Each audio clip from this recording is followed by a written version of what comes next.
let me just start it out with, holy crap. Like, holy freaking crap, I'm shook. I literally took handy dandy notes. And was like, what? I was on the edge of my seat the entire time. Like,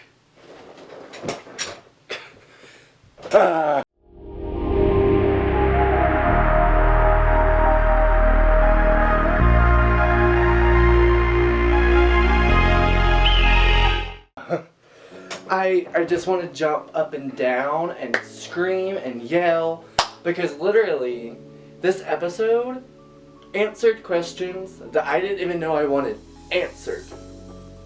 But on top of that, we're also getting a deep dive into seeing Bubba's past and like what haunts him and everything. And it's kind of crazy because he went through some shit. Okay? Like, I didn't realize Bubba had went through so much fucking shit. But damn. And holy crap. So literally, spoiler alert, if you're already watching, chances are you've seen the episode. I will make this known. Spoilers are coming. Because this is my thoughts, my opinions, and also a little breakdown of the entire episode. Stranger in a Strange Land. Literally, it starts out with him in a vector tank, and it's like, okay. Because when I first started it, I immediately gasped and like jumped out of the couch. Like off the couch. Off the couch. It was like, holy crap, what is happening right now? And it starts with like fading into a few things, and we see Django's death and everything. And it shows Bubba picking up Django's helmet, and that type of emotion, it hit me.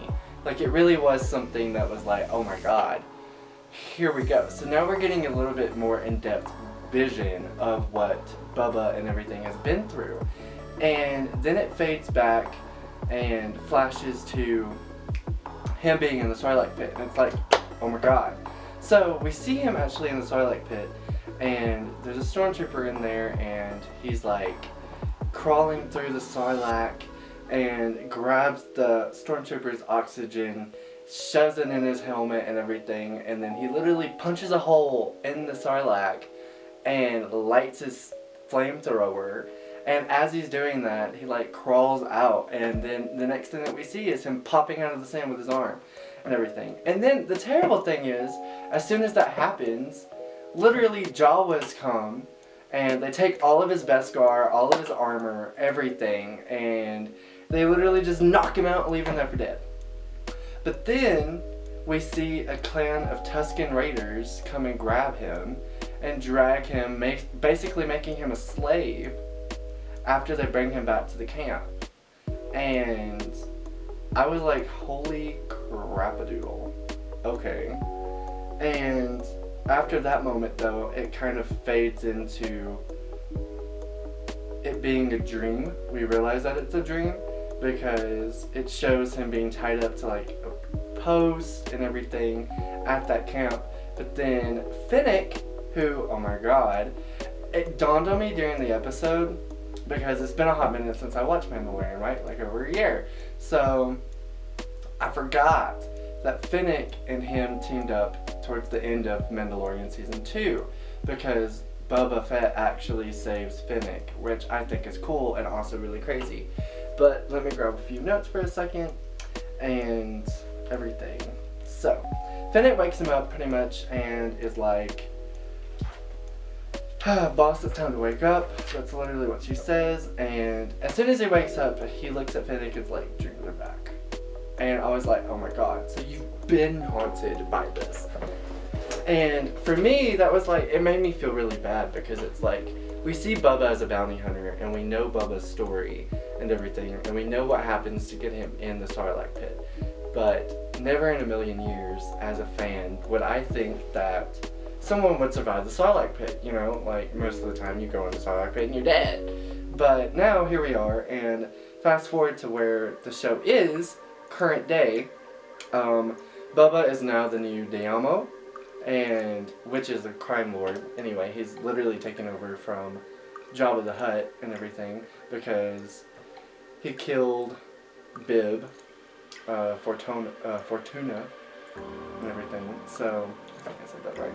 Yeah, Fortuna. But my thing is like, wow. The whole dynamic of this show, I feel like, is taking it into a direction that Bubba wants to be different. Bubba doesn't want to follow the paths of the Hutts, and Finnick doesn't necessarily agree with Bubba's thought process behind it all. And you can even see that throughout the episode because she's like, fear is a surer way of getting things done rather than respect. And Boba Fett is all about respect. Like, there's literally a scene where two Gamorreans that were loyal to both bosses before and everything, like, fought to the death pretty much, but they were the lone survivors. He's like, you were loyal to both your bosses, would you stay loyal to me? And instead of killing them, because that's what they were brought to him as a tribute for, Bubba instead decides to hire them and basically have them work for him too. And even Finnick was kind of like, that's not a good idea. And she's very much in the mindset of how the Hutts ruled. Get paraded around and be treated like massive nobles and royalty. But Boba Fett, here he is, which I will say Lord Fett now, because that's his entire name is Lord Fett, because he's the new crime lord. Here he is, not wanting to necessarily follow those footsteps. And he has a business meeting and everything at Mos Espa, and it does go out, and then as soon as they walk out of that, there's an assassination attempt. I just want to say, I don't know whose idea it was for space ninjas. That's all I can think of and say when I see them, is freaking space ninjas. Like, I'm shook. It was a good scene, but I'm like, who are these people? I need answers, because we don't get the answers on the episode at all, period. None. And it's like, okay, randomly he leaves the business meeting and stuff, and we know that people aren't necessarily taking it like in a good way for him to be the new crime lord in replace of Jabba. But on top of that, we're also seeing that some people think that it's kind of nice. And Bubba wants to be really different. And I like the idea that Bubba wants to be different because Bubba's always been different. He's always portrayed himself differently than the Hutts. So Space Ninjas jump out, because that's what I'm going to deem them. That's all I can say, is Space Ninjas jump out and attempt to assassinate Bubba and Finnick. It's a really good fight scene and everything, and it leads into a huge chase, and it leads to Bubba being injured enough to where he needs to go back to the Vector tank. So he asks the Gamorreans to take him back to the Vector tank, and upon doing so, Finnick begins to chase. But before Bubba leaves, he yells, "Finnick!" and then says, "Bring back alive," pretty much. Well, he says, "alive," and she takes that as, okay, I need to bring them back alive, obviously. So it's a huge chase scene, a lot of parkour, really cool dynamics right there, and I loved the cinematography of that. And I really am excited to see what's going to happen in episode 2, because we have no idea who they are. Because it pops back to Bubba being at Vector Tank after she catches one person. She has 2, she knocks one off the edge, and then she keeps the one. But it pans back over to where Bubba's at now at the Vector Tank and everything. And he goes in there, and then it's a flashback. Upon everything, during these flashbacks, we're seeing a bunch of different elements from the Tuskens. Because the Jawas left him for dead, the Tuskens find him and everything, and when he's tied up on the post with the Rodian and everything, there's this scene where he pretty much attacks the little guard dog and stuff that's watching him, and he runs off, gets his ass beat, and then dragged back. That's where that scene cuts off. Now we flash back to similar situation after he's already tried to escape and stuff. And it is a young teenage Tusken Raider who is pretty much told to go and get water, so they take him, so he takes Boba and he takes the Rodian out to get water. And upon them digging for the water in the sand, they stumble across a creature. The Rodian actually stumbles across a creature and it wakes up and it kills the Rodian and everything. But Bubba and the creature end up fighting, and Bubba actually decapitates the creature in order to save the Tusken Raider and everything. And then literally when they come back with the head of the creature, the episode pretty much ends with the Tusken leader, like the Tusken clan leader, actually handing Bubba some water to drink, and then he drinks it and then the episode ends. So I don't know what's actually going to happen, but I love the dynamics of this episode. I am excited for episode 2 and to see more progression of Bubba himself, because we're seeing a deep dive of his thoughts and what he's been through. And I think that for him to be the age that he is now, after everything that happened in Return of the Jedi, Mandalorian, leading into this, to still know that he is haunted and he does have feelings about his past, and finally getting the chance to have his story be told, I really do feel like I'm reading a book. It's kind of crazy.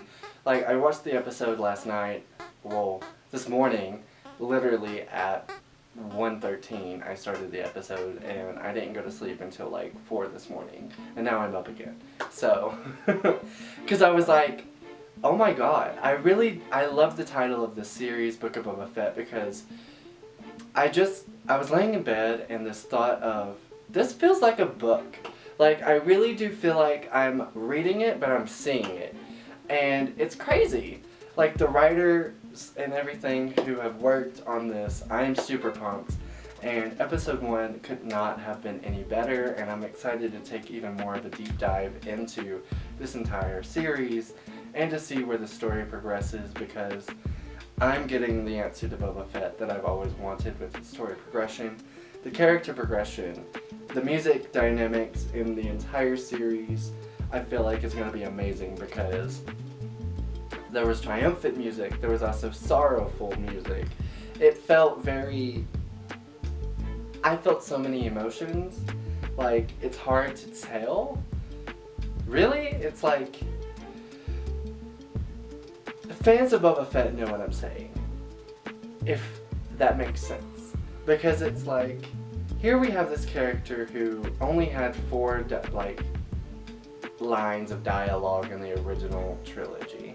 And now we're seeing this character again through the Clone Wars as a young kid, even before the original trilogy.